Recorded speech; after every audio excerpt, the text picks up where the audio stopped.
नमस्कार।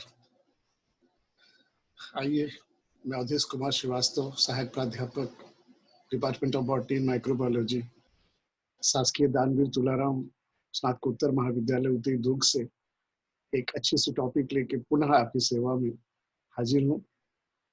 यह MSc botany के बच्चों के लिए बहुत ही लाजवाब टॉपिक है, जो transposable elements in prokaryote and eukaryotes और उनकी क्या भूमिकाएं हैं, इनका क्या इतिहास है। उसके जाने के पहले मैं आपको अंगूर के गुच्छों को दिखाना चाहूंगा, जो रंग बिरंगे हैं। और हम लोग जब छोटे थे तो सिर्फ ये कलर की अंगूर आती थी और कुछ पर्पल कलर की अंगूरें आया करती थी, लेकिन आज ये रंग बिरंगे जो अंगूर आते हैं, ये ट्रांसपोजोन्स के एक बहुत ही बेहतरीन एग्जाम्पल हैं। ये कैसे बनते हैं, क्यों बनते हैं, उनकी क्या भूमिकाएं हैं, आइए आज सारी बातों को हम बहुत अच्छे से देखने की कोशिश करते हैं। तो सबसे पहले ट्रांसपोजोन्स होते क्या हैं? तो ट्रांसपोजोन्स, जिसको हम ट्रांसपोजेबल एलिमेंट्स भी कहते हैं, ये मोबाइल जेनेटिक मटेरियल के नाम से जाने जाते हैं। इनको कई जगह इंसर्शन सीक्वेंस जैसे शब्दों से jumping gene, selfish gene, junk DNA जैसी चीजों से भी जाना जाता है। मैं आपको थोड़ा सा इतिहास में ले जाना चाहूंगा। जो इतिहास इनका है वो ये है कि एक लेडी थी जापान की, जिनका नाम था बारबरा मैकलिंटॉक। उन्होंने सर्वप्रथम मक्के में रंग बिरंगे जो दाने पाए थे, वो उस चीज को उस समय समझ पाई कि नहीं समझ पाई। बाद में उनका जब रिसर्च पेपर पब्लिश हुआ तो 1983 में वो इतना पॉपुलर हुआ, उनका नाम जो जंपिंग जीन से आज भी जाना जाता है। तो ट्रांसपोजोन्स किसे कहते हैं? ट्रांसपोजोन्स का मतलब ऐसे डीएनए या ऐसे एलिमेंट की बात होती है जो एक स्थान से दूसरे स्थान तक जाए। साथियों, मैं थोड़ा सा और आपको बैकग्राउंड में चले जाना चाहूंगा। जब कोई कोशिका विभाजित होती है तो खास करके माइटोसिस जैसी चरणों में, तो उसमें जो प्रोफेज, मेटाफेज, एनाफेज, टीलोफेज अवस्था आती है, तो मेटाफेज में क्रोमोसोम इक्विटोरियल प्लेट पर अरेंज रहते हैं और एनाफेज पर जब वो जो विपरीत ध्रुवों पर जाते हैं तो स्पिंडल फाइबर उनको पकड़ के ले जाते हैं और बराबर बराबर बढ़ते हैं। लेकिन कोई ऐसे हों जो न बढ़े, या ज्यादा बढ़ जाए या कम बढ़ जाए, ऐसी स्थितियां भी तो निर्मित हो सकती है। या कुछ ऐसा समझा जाए कि हमारे जो क्रोमोसोम्स हैं उस पे डिफरेंट लोसाई या लोकस है, जिसमें विभिन्न प्रकार की जीन की स्थान हमेशा नियत होती है, स्थिर होती है, जो मैपिंग से भी देखा गया है।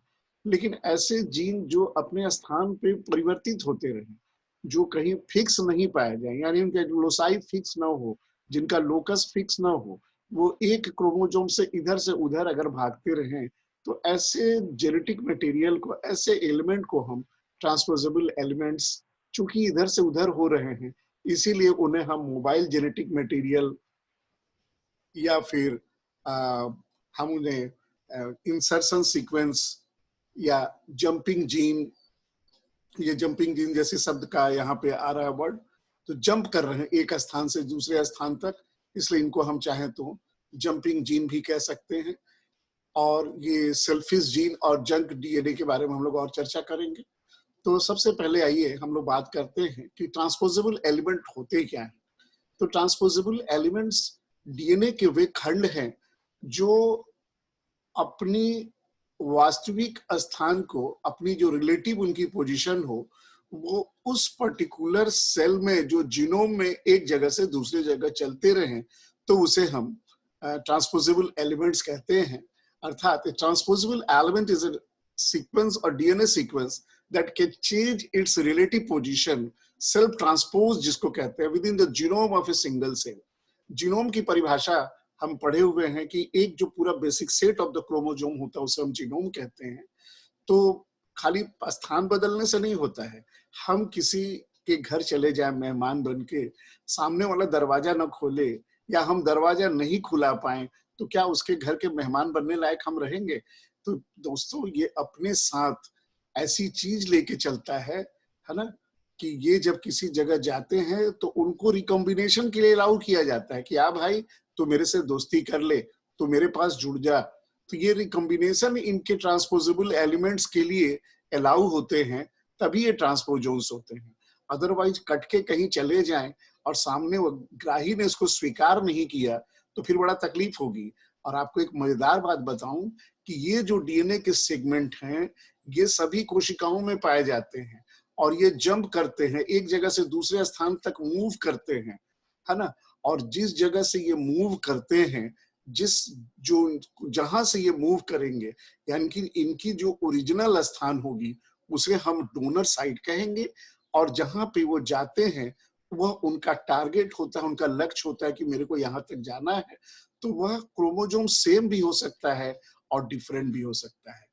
अब साथियों, जहां तक बैक्टीरिया की बात है, बैक्टीरिया में तो आपका डबल स्टैंडर्ड सिंगल डीएनए होता है, तो डीएनए में ही इस डीएनए के सेगमेंट से उधर चले जाएं तो बैक्टीरिया में बड़ा आराम से इनको हम लोग पहचान सकते हैं, क्योंकि उसमें न्यूक्लियर मेम्ब्रेन भी नहीं होता प्रोकैरियोट्स में। उसी तरह से प्लाज्मिड टू बैक्टीरियोफेज भी चले जाते हैं।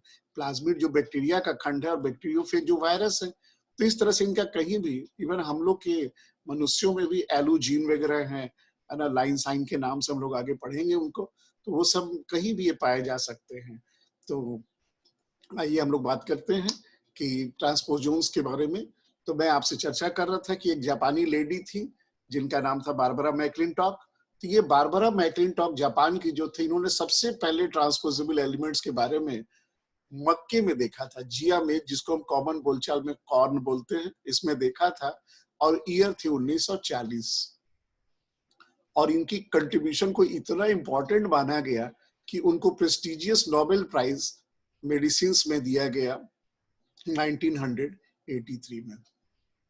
यानी जब आप देखिए 43 इयर्स लगे इनको नोबेल प्राइज देने में, कितना सोच विचार किया गया होगा जापानी लेडी को देने के लिए।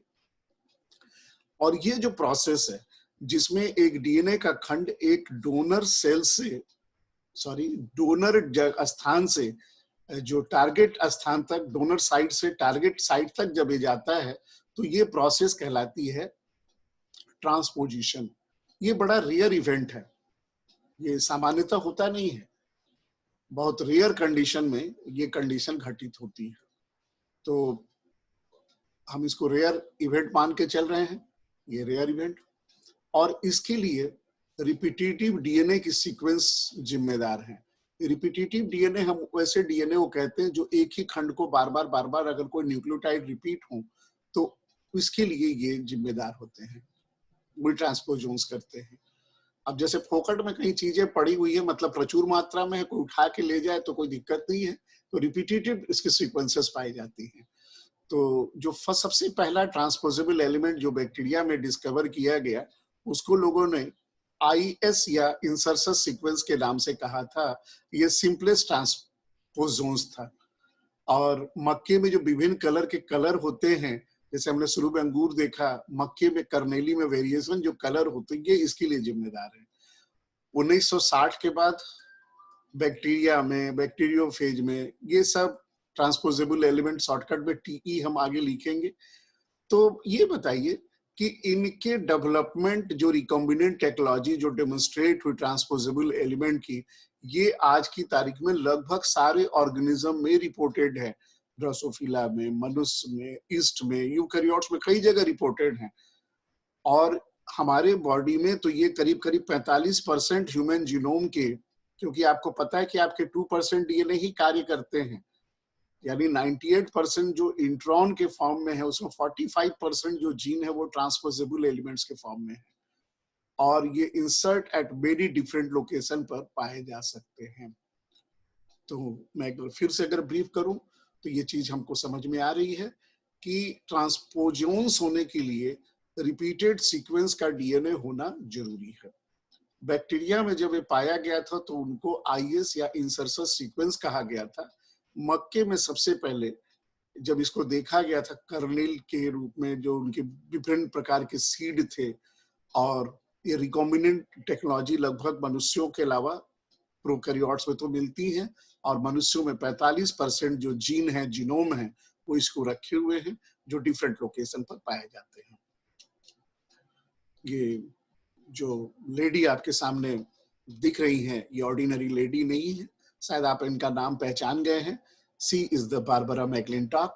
और उस उनके लेफ्ट हैंड में और उनके बिहाइंड में भी आप देख रहे हैं मक्के का डिफरेंट कलर का सीड्स, जो सीड्स के जो शेड हैं, जो शेड उनके बीजों के हैं, आप देखिए कलर उनके कितने वेरिएशंस हैं। तो ये लेडी ने इस ट्रांसपोजोन्स को इतना पॉपुलर कर दिया कि आज रंग बिरंगी दुनिया भी इनसे हमको दिखाई दे रही है। तो साथियों, ये पूरी जो ट्रांसपोजिशन या ट्रांसपोजोन्स जो है वह 3 बातों से होती है। एक होता है इंसीजन, एक होता है ड्रिफ्ट और एक होता है इंटीग्रेशन।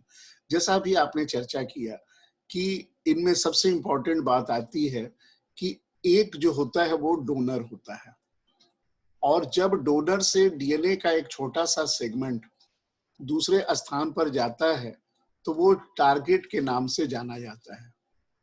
अब मैं आपसे ये चर्चा कर रहा था कि जब ये डीएनए से कट के निकलेगा, यहाँ से जब इसको हम डीएनए से काट करके निकालेंगे तो एक बहुत ही अच्छी एंजाइम कटने के लिए हम लोग पढ़ते थे, जिसको इंडोन्यूक्लियेज कहते थे, और जोड़ने के लिए हम लोग लाइगेज कहते थे। तो एक लाइगेज नामक एंजाइम होती थी जो जोड़ने के लिए होता था, और एक इंडोन्यूक्लियेज करके एंजाइम होती थी जो कैंची का काम करता था और ये सिलाई करने का काम करता था। दोस्तों, इन दोनों एंजाइम को यहाँ हम नहीं पढ़ेंगे। तो आपका अगला सवाल हमसे होना चाहिए कि सर आखिर कटेंगे कैसे फिर? Yes, very nice question. इनको काटने के लिए और जोड़ने के लिए, इनको काटने के लिए और दूसरे ऑर्गेनिज्म में जोड़ने के लिए इनके पास खुद एक एंजाइम पाया जाता है। ये अपनी एंजाइम को खुद रेडी करके रखे रहते हैं, जिसे हम ट्रांसपोजेजेज कहते हैं। एंजाइम के लास्ट में एज लगाते हैं ट्रांसपोजोन्स के लिए, इसीलिए इनको हम ट्रांसपोजेजेज करके यहाँ पे एंजाइम का हम नाम लेंगे। और यहाँ पे कहीं भी आप गलती से भी इंडोन्यूक्लियस से काट मत दीजिएगा और लाइगेज से जोड़ मत दीजिएगा। ये दोनों काम करने के लिए इनके पास इनबिल्ट है ना, इनके पास इनबिल्ट मतलब उनके पास अपने आप बनी हुई एक एंजाइम की श्रृंखला है, एक डीएनए की श्रृंखला है, जिसे हम ट्रांसपोजेज कहते हैं।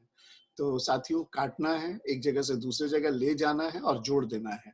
तो जो कटा हुआ खंड या तो उसी क्रोमोजोम पे हो सकता है या अन्य क्रोमोजोम पे हो सकता है, जीनोम वही होना है, उसी को हम कहेंगे ट्रांसपोजोन्स। तो देखिए, हम आपसे जो चर्चा कर ही रहे थे, आ गई बात वही कि क्या होना चाहिए यहाँ पे। तो ये 4 पार्ट हैं ट्रांसपोजोन्स के, और यही अलग अलग जगह पे अलग अलग नाम से जाने जाएंगे। ये 4 पार्ट्स हैं ट्रांसपोजोन्स के। सबसे पहले आइए, जिसको हम लोग कहते हैं इन्वर्टेड रिपीट्स। इन्वर्टेड रिपीट्स का क्या मतलब है?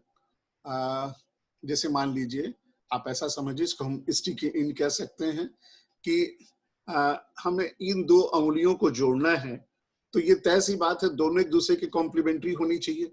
तो जो डीएनए होते हैं यहाँ पे, ये पैलिंड्रोमिक होते हैं, उल्टा सीधा एक समान, वही रिपीट्स कहलाएंगी। जैसे यहाँ एडिनिन शुरू हुआ तो लेफ्ट हैंड में, तो राइट हैंड में भी एडिनिन आएगा। यहाँ गुआनिन है तो यहाँ भी गुआनिन आएगा, यहाँ साइटोसिन है तो यहाँ भी साइटोसिन आएगा। तब इसके कॉम्प्लीमेंट्री बेस अकॉर्डिंगली चेंज होंगे, तब ये आके एक दूसरे से चिपक जाते हैं, और इसी को हम कहते हैं क्या चीज? Inverted repeat. उसके अलावा मैंने आपसे कहा कि यहाँ पे इंडोन्यूक्लियेज या लाइगेज जैसी एंजाइम है नहीं। उन दोनों को कार्य करने के लिए हमारे पास एक ही एंजाइम है, जिसका नाम है ट्रांसपोजेज। और ये ट्रांसपोजेज जो है, ये कटिंग यानी इंसीशन और इंसर्शन और सीलिंग दोनों काम कर दिया करता है। 2 बातें तो समझ में आ गई, एक इन्वर्टेड रिपीट्स होना चाहिए, एक ट्रांसपोजेज होना चाहिए। इसके अलावा एक और एंजाइम, जिसको हम लोग रिप्रेसर जीन कहते हैं, जो रेगुलेशन के लिए होते हैं। रेगुलेशन कहने का क्या मतलब है? हमको क्रिया को बढ़ा देना है, घटा देना है, कुछ इनको चाहिए कि हमको ये चीज चाहिए, वह हमें काम करेंगे। जैसे मान लीजिए आप पार्टी दे रहे हैं, तो पार्टी देने में आपका कुक जो खाना बनाता है तो विभिन्न प्रकार की चीजों का निर्माण करता है ताकि शाम को आपको भोजन मिल पाए। तो उस तरह से रेगुलेट करने के लिए रिप्रेसर जीन भी यहाँ पे पाए जाते हैं। इसके अलावा एक इम्पॉर्टेंट सा सेगमेंट है जो कि इंसर्शन सीक्वेंस के नाम से जाना जाता है, और ये ड्रग के रेसिस्टेंस के लिए, एंजाइम प्रोडक्शन के लिए, टॉक्सिन प्रोडक्शन के लिए, मेटाबॉलिक एंजाइम के लिए जिम्मेदार होते हैं और 800 से 1500 बेस पेयर तक के पाए जा सकते हैं। ये चारों चीज मिलके कहीं भी ट्रांसपोजोन्स का निर्माण करते हैं। थोड़ा सा और यहाँ पे हम आपसे बात करना चाहेंगे कि जैसे मान लीजिए हमने कोई ड्रग दिया जिसके कारण कोई एंटीबायोटिक का रेसिस्टेंस डेवलप कर लिया है, तो कैसे डेवलप कर लेगा? उसके पास कहीं ना कहीं से डीएनए आएगा और वही इंसर्शन सीक्वेंस होगा जिसको रेगुलेट करने के लिए रिप्रेसर जीन होगा, उनको काटने छांटने जोड़ने के लिए ट्रांसपोजेज होगा और इस क्रिया को अंजाम तक ले जाने के लिए इन्वर्टेड रिपीट्स होती हैं। तो ये 4 पार्ट किसी भी ट्रांसपोजोन्स में होना बहुत ही जरूरी है। ट्रांसपोजोन्स कितने प्रकार के होते हैं? नंबर 1 होता है रेट्रो ट्रांसपोजोन्स और नंबर 2 होता है डीएनए ट्रांसपोजोन्स। अब ये दोनों में अंतर क्या है? इसमें डीएनए मुख्य भाग अदा करते हैं, इसमें वही इंटरमीडिएट्स होते हैं। ये 2 प्रकार के होते हैं, कंजर्वेटिव और एक होते हैं रेप्लिकेटिव। कंजर्वेटिव और रेप्लिकेटिव का मतलब यह हुआ कि जैसे मान लीजिए हम बैक्टीरिया और प्रोकैरियोट की केस देखें तो यहाँ पे कट और पेस्ट होता है। कंप्यूटर की भाषा है कट और पेस्ट, मतलब आप जहां कोई चीज को कट करते हैं एग्जैक्टली उसको दूसरे जगह लाके आप पेस्ट कर देते हैं, उसमें कोई परिवर्तन नहीं होता है ना? तो कट और पेस्ट यानी आप किसी डोनर के डीएनए को टारगेट तक डीएनए के रूप में ही पहुंचा रहे हैं, तो इसमें डीएनए ही इंटरमीडिएट भूमिका अदा कर रहा है, इसीलिए इसको हम कहते हैं डीएनए इंटरमीडिएट। तो वो कट पेस्ट होगा। और दूसरा एक और होगा रेप्लिकेटिव, जिसको हम लोग कॉपी पेस्ट कहते हैं। कॉपी पेस्ट प्राय यूकैरियोट्स में होता है और इन दोनों को अच्छे से समझने के लिए ऐसा समझा जाए कि जब कभी भी हम कट करते हैं तो वहां पे कोई उसकी पुरानी कॉपी छूटती नहीं है। जिस कॉपी को हम कट करते हैं वो कॉपी वहां छूटती नहीं है, पूरी की पूरी हम लेके चले आते हैं। लेकिन अगर हम सिर्फ कॉपी करते हैं तो उसकी ओरिजिनल कॉपी वही रह जाती है और नया यहाँ पे आता है, इसीलिए यहाँ पे कॉपी पीछे छूट जाता है। इसीलिए लीव ए कॉपी बिहाइंड, और in this case you can not leave any copy behind. तो इस तरह से हम इसको कंजर्वेटिव, हम कुछ छोड़ते ही नहीं है ना, हम कुछ छोड़ते ही नहीं है तो हम कंजर्वेटिव कहलाएंगे। कंजर्वेटिव मतलब हमारी जो चीजें थी पुरानी हम उसको एज इट इज लेके बैठे हैं। हमारे बाप दादा पैदल चलते थे, घोड़े पे चलते थे, और मैं भी आज घोड़े पे चलूं और पैदल चलूं तो हम कहेंगे कंजर्वेटिव है, क्योंकि हम आज हवाई जहाज में और कार में जो घूमते हैं कंजर्वनेस हम छोड़े हैं, हम जैसे थे वैसे ही रहेंगे, हम कुछ नहीं बदलेंगे। तो यही रूढ़िवादिता, यानी हम में कोई पिछला हमने कुछ नहीं छोड़ा, एज इट इज हम लोग सब पूरा का पूरा लेके आए हैं। लेकिन रेप्लिकेटिव में हमने कुछ कुछ नया चीज भी लिया है, इसलिए यहाँ पे पीछे कॉपी रह जाती है। आगे के चित्र में हम इसको और अच्छे से समझाएंगे। और यहाँ पे रेट्रो ट्रांसपोजोन्स, नाम से ही लग रहा है रेट्रो, रेट्रो का मतलब होता है बैक जाना, पीछे जाना। तो ऐसे ट्रांसपोजोन्स जिसमें आरएनए हो और वो इंटरमीडिएट फॉर्म में पाया जाए तो उसे हम इंटरमीडिएट मतलब एक डीएनए से दूसरे डीएनए तक जाना है, उसमें आरएनए की महत्वपूर्ण भूमिका होगी। कैसे? जैसे मान लीजिए डीएनए से ट्रांसक्रिप्शन हुआ तो मैसेंजर आरएनए बना, और वो मैसेंजर आरएनए रिवर्स ट्रांसक्रिप्शन से फिर डीएनए बना दिया। तो कुल मिला के यहाँ बात तो पीछे जा रही है ना, इसीलिए इसको हम रेट्रो ट्रांसपोजोन्स, रेट्रो का मतलब बैक होता है, रिवर्स होता है, बैक जाना, पीछे जाना, इसलिए रेट्रो ट्रांसपोजोन्स। और दूसरा था ये यहाँ आरएनए इंटरमीडिएट है और डीएनए ट्रांसपोजोन्स में मध्यस्थता की भूमिका डीएनए करता है, यानी यहाँ आरएनए नहीं बनाना है आपको, है ना। अब वो कंजर्वेटिव हो सकता है या रेप्लिकेटिव हो सकता है। आइए हम इस चित्र को देखें। आप इस चित्र में आइए तो आप देखते हैं कि इस चित्र में हम इस स्थान पर आ जाएं, ये हमारा क्रोमोसोम है और जिसमें स्प्लाइसिंग की क्रिया के कारण, एक्सॉन इंट्रोन के कारण एक एमआरएनए बन गया और वो एमआरएनए बाहर आया। अब बाहर आने के बाद वो पॉलीपेप्टाइड का फॉर्मेशन किया और वो पॉलीपेप्टाइड फिर से आ जाते हैं अंदर अपने प्रोटीन के साथ, अपने आरएनए के साथ, और आके फिर हिस्टोन प्रोटीन की मदद से क्रोमोसोम में चिपक जाते हैं। तो जो इस क्रोमोसोम से, यानी हमारे लिए ये जो क्रोमोसोम है जिसको कि हम अपने सुविधा के लिए ए लिख रहे हैं, ये हमारा डोनर है और ये हमारा क्या है? यस, सोच के बताइए। इसको हम टारगेट बोलते हैं, इसको हम टारगेट क्रोमोसोम बोलेंगे। और इसमें मध्यस्थता की भूमिका आपका आरएनए कर रहा है। तो चूंकि डीएनए से आरएनए बना, ये क्रिया ट्रांसक्रिप्शन, अब फिर आरएनए से प्रोटीन बना, अब फिर वो आरएनए और प्रोटीन दोनों मिलके फिर से डीएनए बना दिए। मतलब आरएनए एक मध्यस्थता की भूमिका अदा करी, क्योंकि आरएनए जाके ट्रांसलेशन करके बनाया और फिर वो आरएनए प्रोटीन जाके क्रोमोसोम में जुड़ गए। तो इस तरह की घटना अगर हो तो ये कहलाएगी आपकी, क्या कहते हैं, रेट्रो ट्रांसपोजिशन हम कहेंगे। लेकिन आप यहाँ पे देखिए, इस जगह पे ये डोनर डीएनए है और ये जो यहाँ पे ब्लू कलर से है ये हमारा टारगेट डीएनए है। तो ये देखिए, हमने आपसे पहले ही कहा था कि आईआर दोनों के, ये ग्रीन कलर से जो एक फ्लोरेसेंट ग्रीन कलर से आईआर की सीक्वेंस है और ये जो पोर्शन है ये ट्रांसपोजोन्स है, और ये सीक्वेंस ही ट्रांसपोजेज एंजाइम का निर्माण कर रहा है। और ये ट्रांसपोजेज जो एंजाइम है वो इनके साथ कट करके, आप देख रहे हैं ना, यहाँ से कट करके निकल रहे हैं। तो ये कट करके निकल रहे हैं तो ट्रांसपोजिशन कॉम्प्लेक्स का निर्माण हो रहा है। इसके बाद ये ब्लू कलर के डीएनए यही छूट गए और ये कॉम्प्लेक्स जो एक्सीसन हुआ है, तो मैंने आपसे कहा था कि पहला भाग होता है इनमें एक्सीसन जो यहाँ पे हो रहा है, उसके बाद ड्रिफ्ट होता है, उसके बाद फिर ये इंसर्शन यहाँ पे आप देखेंगे कि आके ब्लू कलर के डीएनए के साथ इसमें यहाँ जुड़ रहे हैं, और जुड़ने के बाद ये अपने टारगेट साइट को रिकॉग्नाइज करेंगे कि हमको यहाँ जुड़ना है, और जुड़ने के बाद एक ट्रांसपोजोन्स जो है inserted into the target DNA पे आके यहाँ टारगेट पे आके जुड़ जा रहा है। तो इसमें डीएनए जो है वो यहाँ से हूबहू निकल के आ रहा है। अब देखिए, यहाँ से अगर ये कट करके लेके आ रहा पूरे सेगमेंट को तो हम उसको कट पेस्ट कहेंगे, क्योंकि जब ये कट करके ले आएगा तो यहाँ कोई सेगमेंट को छोड़ेगा नहीं, पूरे को लेके आ रहा है। लेकिन अगर यही कॉपी करके लाके यहाँ पेस्ट करता, जैसे यहाँ देख रहे हैं ना, कॉपी हुआ फिर यहाँ पे पेस्ट हो रहा है, तो इसको हम कॉपी पेस्ट कहते हैं। ओके, ये हम लोग आगे की स्लाइड्स में कॉपी पेस्ट को और अच्छे से देखेंगे। कट पेस्ट तो आप यहाँ समझ रहे हैं। आइए, तो ट्रांसपोजेबल एलिमेंट बैक्टीरिया में ये 3 होते हैं। एक तो जैसे मैंने आपसे कहा, सबसे सिंपलेस्ट को हम इंसर्शन सीक्वेंस, जिसको आईएस एलिमेंट भी हम कहा करते थे, ये सबसे पहला है। दूसरा है कंपोजिट ट्रांसपोजोन से, और तीसरा है द TN3 एलिमेंट। ये 3 प्रकार के ट्रांसपोजोन्स प्राय किसी भी बैक्टीरिया में पाए जा सकते हैं। आइए सबसे पहले आईएस एलिमेंट के बारे में बात करें। तो जब हम आईएस एलिमेंट की जनरल कैरेक्टर को देखते हैं तो हम लोग ये देखते हैं कि they were found to be DNA molecules या sequence that code for enzyme. ये कोड करते हैं और ये bring out the insertion of identical copy of themselves into a new DNA site.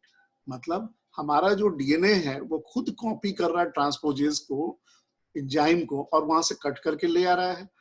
तो इसमें रिकॉम्बिनेशन और रेप्लिकेशन दोनों प्रोसेस हो रही हैं, जिसके कारण जो हमारा फ्रिक्वेंटली जो जनरेट होता है 2 डॉटर कॉपी किसी भी ओरिजिनल ट्रांसपोजेबल एलिमेंट का, तो एक कॉपी पेरेंट के पास रह जाती है और दूसरा टारगेट में चली जाती है। तो ये कॉपी पेस्ट वाली बात हो गई। तो इसलिए हम कह सकते हैं कि ये रेप्लिकॉन नहीं है, ये रेप्लिकॉन नहीं है, ये रेप्लिकॉन मतलब उसकी एक छाया, उसकी प्रतिरूपी। तो ये transposable element not a replicant, इसलिए ये रेप्लिकेट जाके होस्ट में जाके रेप्लिकेट नहीं कर पाता है। तो हमारे सबसे इंपॉर्टेंट यहाँ पे बात आ रही है कि ट्रांसपोजेबल एलिमेंट जो है वो डिफरेंट टाइप के हम लोग चर्चा कर रहे थे आपके। तो वो ट्रांसपोजेबल एलिमेंट जो प्रोकैरियोट यूकैरियोट में, एक तो इंसर्शन सीक्वेंस जिस पे हमारी बात चल रही है, ट्रांसपोजोन्स पे ही बात करेंगे, ये दोनों को हम आगे कॉमन ले लिए, और बैक्टीरियोफाज म्यू को भी हम चर्चा करेंगे, इसलिए मैंने इस स्लाइड को थोड़ा सा काटा। अब आइए, इंसर्शन सीक्वेंस जो हम चर्चा कर रहे थे, ये सबसे पहला ट्रांसपोजेबल एलिमेंट है जो अपने आप इंसर्शन होता था बैक्टीरिया के ओपेरॉन में, और इन इतने शॉर्ट होते हैं कि 800 से 1500 बेस पेयर इनमें पाए जाते हैं, और ये किसी प्रोटीन को कोड नहीं करते हैं। अब नहीं करते हैं तो इंट्रॉन के फॉर्म में होंगे या एक्सॉन के फॉर्म में होंगे? ये इंट्रॉन के फॉर्म में होंगे। इसलिए हम ऐसा कह सकते हैं कि जो इंसर्शन सीक्वेंस है, ये जेनेटिक इंफॉर्मेशन जो ट्रांसपोजिशन के लिए होना चाहिए वो अपने पास रखे रहते हैं। अब मैंने कहा कि काटना, ले जाना, पहुंचाना, जोड़ना, ये 3 काम इनको करना है, और तीनों काम करने के लिए आपके पास एक एंजाइम पहले पे आपके दिमाग में आ चुकी है, जिसको हम क्या कहते हैं, ट्रांसपोजेज। और डिफरेंट टाइप के इंसर्शन सीक्वेंस, जैसे IS1, IS2, IS3। IS का मतलब इंसर्शन सीक्वेंस है, और IS4, ये 4 प्रकार के इंसर्शन सीक्वेंस इस सेरेसिया कोलाई में पाए गए, ई कोलाई में पाए गए। अब एटलीस्ट सम IS एलिमेंट किसी प्रोटीन को जरूर कोड करेंगे जो वहां ट्रांसफर करे, और ये एंजाइम का काम है, इसको हम लोग ट्रांसपोजेज कह रहे थे। तो ये हमेशा आपने देखा चित्र में कि एलिमेंट को किनारे से कट करके लेके चले आते हैं। तो जो क्लीवेज DNA में हुआ, जहां पे एक्साइज किया, कट किया, और वो किसी क्रोमोजोम का हो सकता है, कोई प्लाज्मिड का हो सकता है, और नए स्थानों पे जाके उनको जोड़ देते हैं। तो वो जो अगर पूरे के पूरे कट करके आप ले आ रहे हैं, तो वो कट पेस्ट मेथड ये अडॉप्ट करेगा कौन, IS एलिमेंट, है ना। ये कॉपी पेस्ट नहीं है। रेट्रो की तो बात ही हम नहीं करेंगे, क्योंकि DNA बैक्टीरिया के DNA से या प्लाज्मिड के DNA से कट करके निकालना है इसको। तो ये काफी कॉम्पैक्टली अरेंज्ड होते हैं, और इसमें हमने जैसे अभी जस्ट चर्चा की कि इसमें करीब करीब नाइट्रोजनस बेस की संख्या 800 से 1500 है, लेकिन कभी भी ये 2500 से ज्यादा नहीं होती, उससे कम ही होती है। तो इनके कुछ जो जीन हैं वो रेगुलेशन में भी इन्वॉल्व हो जाते हैं। इस तरह से हमने देखा कि इसमें इंसर्शन सीक्वेंस भी है, ट्रांसपोजेज एंजाइम भी है, और साथ साथ रेगुलेटर भी है, और वो जीन भी है जिनको किनको एक जगह से दूसरे जगह ले जाना है। तो जो ट्रांसपोजेज या ट्रांसपोजोन्स के लिए हम लोग जो 4 एलिमेंट पढ़े थे, ये चारों के चारों इसमें पाए जा रहे हैं। न्यूक्लियोटाइड की संख्या हमने 2500 से कम मानी है इसमें। अब जो दूसरा, जिसको हम नॉर्मल ट्रांसपोजोन्स बोलते हैं, ये IS एलिमेंट की तरह ही होते हैं, लेकिन इनमें एडिशनल जीन कैरी करने की क्षमता होती है, और ये several thousand base pairs long को ले जा सकते हैं, और ये एक या एक से अधिक तरह के प्रोटीन को कोड करने के जीन भी होते हैं। जबकि हमने अभी जस्ट पीछे पढ़ा था कि उनको कोई तरह के प्रोटीन को कोड करने की जीन नहीं थी, IS हम उसको जिससे बोल रहे थे। On other side transposons short direct इनमें पाई जाती है, शॉर्ट डायरेक्ट रिपीट्स, है ना। तो इसलिए जहां पे हम इनको इंसर्ट करेंगे, उस जगह को हम टारगेट सीक्वेंस तो बोल ही रहे थे। अब जैसे देखिए, यहाँ पे एक चित्र से आपको समझाने की कोशिश की गई है। आप गौर से देखिए तो ये टर्मिनल रिपीट्स हैं, तो यहाँ भी टर्मिनल रिपीट्स है, ये दोनों टर्मिनल रिपीट्स है, यहाँ पे भी ये दोनों टर्मिनल रिपीट्स है।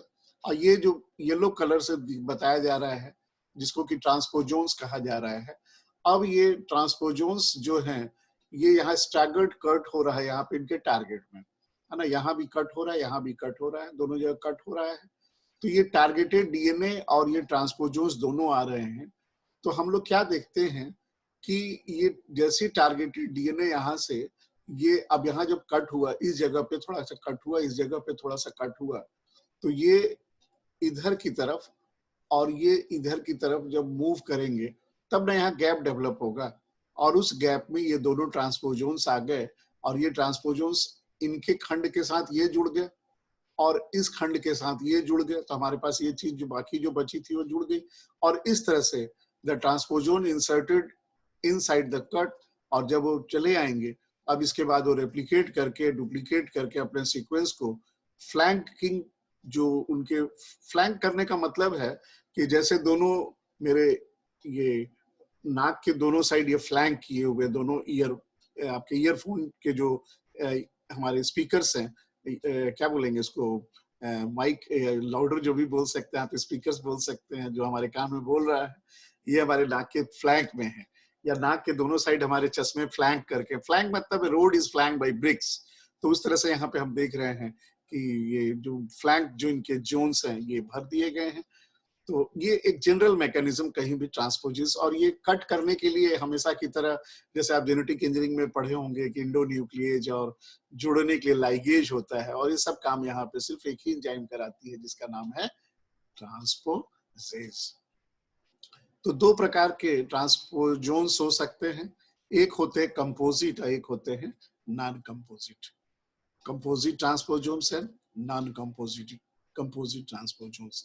नाम से ही आप इसको पकड़ लीजिए। कंपोजिट का मतलब क्या, कई चीजों का मिला हुआ। नॉन कंपोजिट मतलब उसमें बहुत सारी चीजें मिली हुई नहीं होंगी। आइए, अब जब कभी किसी कंपोजिट ट्रांसपोजोन्स की आप बात करते हैं तो हम ये कह सकते हैं कि any segment of DNA that is flanked by 2 copies of the IS. ये आईएस का मतलब इन्वर्टेड सीक्वेंस है ना, उल्टा सीधा एक समान। अब बीच की जो कोडिंग जोन्स होती हैं वो अपने पास एंटीबायोटिक रेसिस्टेंस जीन को रखेंगे, लेकिन नो मार्कर जीन। अगर ये मार्कर जीन लेके आता तो क्या बोलते, यस याद कीजिए जी, प्लाज्मिड बोलते, क्योंकि वहां पे मार्कर जीन होना खास करके एंटीबायोटिक रेसिस्टेंस के लिए हुआ करता था, है ना। इसीलिए ये दोनों में अंतर है। आइए, तो जो कंपोजिट ट्रांसपोजोन्स हैं वो बैक्टीरिया में कट एंड पेस्ट ट्रांसपोजोन्स के नाम से डिनोट किए जाते हैं और इनके लिए संकेत हम देते हैं टीएन। टी और एन, आप देखिए ट्रांसपोजोन्स का टी और यहाँ एन हम लोग इसका ले लें एन, तो हो गया ना पूरा ट्रांसपोजोन्स, पहला और लास्ट। इसलिए ये 2 IS element insert near each other, यहाँ पे जो इंसर्शन सीक्वेंस थे, इन्वर्टेड सीक्वेंस जो थे, वो एक दूसरे के काफी नजदीक होते हैं। अब ये TN9 जो है, ये फ्लैंकिंग एलिमेंट आईएस इसमें सेम ओरिएंटेशन में रहते हैं with respect to each other, जबकि T5 और T10 में इनकी ओरिएंटेशन इन्वर्टेड हो जाती है। इस लाइन का क्या मतलब है? इस लाइन का ये मतलब है कि इस लाइन का ये मतलब हुआ कि सेम ओरिएंटेशन और इन्वर्टेड ओरिएंटेशन का मतलब, ये मान लीजिए ये दोनों के दोनों एक ही दिशा में हो तो सेम कहलाएगा, लेकिन एक इधर और दूसरा इधर आए तो इन्वर्टेड कहलाएगा, ये है ना। तो हम लोग देखते हैं कि T9 में इनकी सेम ओरिएंटेशन में पाई जाती है क्या चीज, क्या चीज, ये जो आईएस एलिमेंट है। अब ये आईएस एलिमेंट कौन होते हैं, जस्ट आप आइए इसके पिछले स्लाइड में, ये जो इन्वर्टेड सीक्वेंस यहाँ पे जो पाए जा रहे थे, ये अगर सेम क्रम में हो तो हम इसको सेम मानेंगे, और अगर सेम मतलब क्या, 5 से 3, 3 से 5, इस तरह का जो क्रम होता है उसी को हम सेम और डिफरेंट क्रम हम कहा करते हैं। और अब आईएस एलिमेंट के बीच में, यानी इन्वर्टेड सीक्वेंस के बीच में, each case these transpositions contains genes that have nothing to do with the transposition। इसके बीच में ऐसे ही जीन होते हैं जिनको ट्रांसपोजोन से कोई मतलब लेना देना नहीं है। आप कहेंगे क्यों है, ये मान के चलिए कि राजा जी चल रहे हैं, उनके दोनों साइड 2 चमचे लगे हुए हैं, इधर और उधर के बॉडीगार्ड हैं, अब वो बॉडीगार्ड के रूप में है, और बॉडीगार्ड की सोच अगर एक जैसी है तो T9 मान लीजिए, TN9 मान लीजिए, और दोनों अगर अपोजिट सोचते हो तो TN5 और TN10 की कंडीशन है। आइए हम बात करते हैं। जैसे देखिए, ये जीन फॉर ट्रांसपोजिशन है जिसको हम यहाँ पे येलो कलर से शो कर रहे हैं, और ये स्ट्रक्चरल जीन है पूरा का पूरा ब्लू कलर से, और ये रेड से इन्वर्टेड रिपीट है, तो ये इन्वर्टेड रिपीट है, ये भी पैच इन्वर्टेड रिपीट का है, तो ये इन्वर्टेड रिपीट यहाँ भी है और इस तरह से यहाँ भी है। तो अगर ये सेम ओरिएंटेशन में है कि डिफरेंट ओरिएंटेशन में, ये हम चर्चा आपसे कर रहे थे 5 से 3, 5 से 3 या 3 से 5, है ना। कार्बन की पोजीशन जो होती है वो हर जगह जो डीएनए में थी वही हम फॉलो करते हैं यहाँ भी जी। तो अब आता है कि ये तो हमारा था क्या चीज, कंपोजिट। तो नॉन कंपोजिट किसको बोलेंगे, तो नॉन कंपोजिट ट्रांसपोजोन्स की सबसे बड़ी खासियत यह है कि ये ट्रांसपोजोन्स एलिमेंट में आईएस नहीं पाया जाएगा, यानी इसमें जो इन्वर्टेड सीक्वेंस थे वो यहाँ नहीं पाए जाएंगे। तो आप कहेंगे इसका मतलब डीएनए ऐसे ही चलेगा, नहीं, वह होगा लेकिन वो शॉर्ट इन्वर्टेड रिपीट से बनाए जाएंगे, और जिसके कारण जेनेटिक इंफॉर्मेशन जो है वो ट्रांसपोजेज के लिए जो होगा और जो रिजल्वेज के लिए होगा, यहाँ एक और आप एंजाइम पा रहे हैं रिजल्वेज के लिए हो रहा है, plus A gene that code for enzyme lactamase that provide resistance to ampicillin. इसका मतलब है कि ये नॉन कंपोजिट में जहां हम वहां मार्कर नहीं पा रहे थे, यहाँ रेसिस्टेंस टू एम्पिसिलिन जैसी मार्कर जैसी चीज आ रही है, लेकिन ये ट्रू मार्कर भी नहीं है, क्योंकि ये बनाएगा कोई और, वो एड करेगा कोई और। कहने का मतलब ये हुआ कि यहाँ पे ट्रांसपोजेज के लिए, रिजर्वोज के लिए और एक ऐसी जीन जो लैक्टामेज को बना रहा है, और तीनों मिलके आप एम्पिसिलिन के लिए रेसिस्टेंस दे रहे हैं, और ये हम कंपोजिट में नहीं पढ़े थे। क्योंकि आप याद कीजिए, कंपोजिट में आपने पढ़ा था कि नो मार्कर जीन्स यहाँ पे थे। ये जो हम लोग यहाँ पे चर्चा कर रहे थे कि इनके पास एंटीबायोटिक के रेसिस्टेंट जीन तो होंगे, लेकिन यहाँ पे कोई मार्कर जीन नहीं पाया जाता है। तो ये कंपोजिट था, और ये क्या हो गया, नॉन कंपोजिट हो गया, जो हम लोग यहाँ पे देख रहे हैं। ये ट्रांसपोजेज है, ये रिजल्वेज है, एम्पिसिलिन रेसिस्टेंस है ना, एम यहाँ पे लिखा हुआ है एम्पिसिलिन के शॉर्टकट के लिए, और ये आईआर है काफी शॉर्ट में। और एक देखिए, इनकी डायरेक्शन इधर है, उनकी डायरेक्शन इधर है, मतलब अपोजिट डायरेक्शन में यहाँ पे इंसर्टेड रहेंगे। तो नॉन कंपोजिट ट्रांसपोजोन्स की एक और भी बड़ी खासियत यह रहती है कि ये टर्मिनेट नहीं होते आईएस एलिमेंट में, लेकिन इन्वर्टेड टर्मिनल रिपीट्स रखे रहते हैं। और इनके पास 3 जीन इनके सेंट्रल रीजन पे पाए जाएंगे। एक है ब्ला बीटा लैक्टामेज, जो एम्पिसिलिन को ब्रेक कर देता है, और दूसरा है टीएनपी-ए, जो ट्रांसपोजेज को रखता है जोड़ने के लिए, और तीसरा है टीएनपी-बी, जो रिजल्वेज को बनाता है, जो रिकॉम्बिनेशनल इवेंट। रिकॉम्बिनेशन मतलब कोई डीएनए जब कहीं डोनर डीएनए जब टारगेट पे जाएगा तो उनको जुड़ना चाहिए, तो रिजल्वेज ये काम करता है। तो ये थे हमारे नॉन कंपोजिट के बारे में। अब आप देखिए यहाँ पे ये इंसर्शन सीक्वेंस ट्रांसपोजोन्स के बारे में यहाँ बताया जा रहा है। ये चित्र पे आइए, हाइलाइटर ले लेते हैं, ज्यादा आसानी से समझ में आएगा, दिखेगा। तो ये सीक्वेंस देखिएगा, ये दोनों के दोनों आईआर हैं, और ये यहाँ से कट करके ट्रांसपोजोन्स को ले जा रहे हैं। अब ये ट्रांसपोजोन्स जो है वो कंपोजिट ट्रांसपोजोन्स जो था, तो कंपोजिट में हमने क्या देखा कि ये अपने मैसेंजर आरएनए को, ये मैसेंजर आरएनए, ये अलग अलग तरह के फंक्शन को काम कर रहे हैं ये, और जबकि ट्रांसपोजेंस लैकिंग टर्मिनल जिनके पास नहीं है, वो डायरेक्टली बन के चले आ रहे हैं। तो ये दोनों में, कंपोजिट और नॉन कंपोजिट में ये अंतर है। तो हम लोगों ने आईएस के बारे में पढ़ा, और आईएस के साथ हम लोगों ने कंपोजिट और नॉन कंपोजिट के बारे में भी चर्चा किया।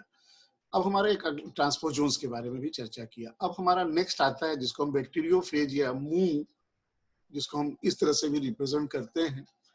एक सबसे बड़ी खासियत यह है कि अभी तक जितने ट्रांसपोजोन्स ज्ञात हैं, ये सबसे लंबा ट्रांसपोजोन्स है, सबसे लंबा, क्योंकि इसमें वायरस और ट्रांसपोजोन्स दोनों पाए जा रहे हैं। अभी तक हम लोग वायरस का नाम नहीं लिए थे, और ये वायरस टेम्परेट फाज भी हो सकते हैं, जो लाइटिक और लाइसोजेनिक दोनों होते हैं। हमने लाइटिक लाइसोजेनिक के बारे में माइक्रोबायोलॉजी में भी पढ़ा था कि लाइटिक वह फाज हैं जो बैक्टीरिया के जीनोम से जुड़े रहें, लेकिन उनको लाइसिस नहीं करते हैं। जब उनकी लाइसिस हो जाती थी तो वो लाइटिक कहलाते थे, और जब वो जुड़े रहते थे तो उसको हम लाइसोजेनिक कहते थे। तो इनमें कई प्रकार के जीन्स होते हैं, जैसे वायरल हेड के लिए, ट्रेल फॉर्मेशन के लिए, और मैंने कहा कि सबसे लंबे होंगे। तो ये वेजिटेटिव रेप्लिकेशन जो मूव प्रोडक्ट होते हैं, तो करीब करीब 100 वायरल क्रोमोजोम को ये बनाते हैं। और खास करके सेल जो एराइज होता है ट्रांसपोजिशन से, तो वो मूव में अबाउट 100 डिफरेंट टारगेट साइट्स पर भी जाता है, और ये रैंडमली इंटीग्रेटेड होते हैं होस्ट में, एक क्रिया जिसको हम लोग कहते हैं ट्रांसपोजिशन। और आप पढ़े थे कि ट्रांसपोजोन्स की जो जाके टारगेट तक जोड़ने की जो क्रिया होती है डोनर से, वो ट्रांसपोजिशन पूरी क्रिया कहलाती थी, है ना। ये कभी भी अकेले कार्य नहीं करते हैं वायरस की तरह। तो करते कैसे हैं, जो होल म्यू जीनोम है ट्रांसपोजोन्स का, वो एक जीन में पैक्ड हो जाता है डीएनए की तरह, और वो फिर जाके रेगुलेट करते हैं ट्रांसपोजोन्स को। इसीलिए चूंकि इसमें इतनी सारे काम करने हैं कि डीएनए भी रखना है, और आपको टारगेट पे जाना भी है, 100 से ज्यादा वायरस को भी बनाना है, कहीं भी जाके इंटीग्रेट हो जाना है, और आप कभी भी वायरस की तरह इंडिपेंडेंट काम नहीं कर रहे हैं, बल्कि आपको पैक करके ले जाना है, तो क्यों ना हम आपको एक जाइंट म्यूटेटर ट्रांसपोजोन्स बोल दें। जाइंट माने दैत्य होता है, म्यूटेटर माने उत्परिवर्तन करने वाला ट्रांसपोजोन से ही। तो हमने ट्रांसपोजोन्स को पढ़ा। अब आइए हम लोग एक अगले को पढ़ते हैं, दैट इज TN3 एलिमेंट। अब ये TN3 एलिमेंट क्या है? एक ऐसा एलिमेंट है इस ग्रुप का ट्रांसपोजोन्स का जो लार्जर देन IS एलिमेंट होता है। जो इन्वर्टेड सीक्वेंसेस जो किनारे पे लगाए जा रहे थे ट्रांसपोजोन में, उनसे बड़ा होता है, और जो जीन रखे रहता है ना, जो ट्रांसपोजिशन के लिए आवश्यक नहीं होते हैं, तब इसकी साइज अपने आप क्या होगी, बढ़ जाएगी। तो ये ट्रांसपोजिशन जो TN3 में होती है वो दो तरह से होती है, एक फर्स्ट और एक सेकंड।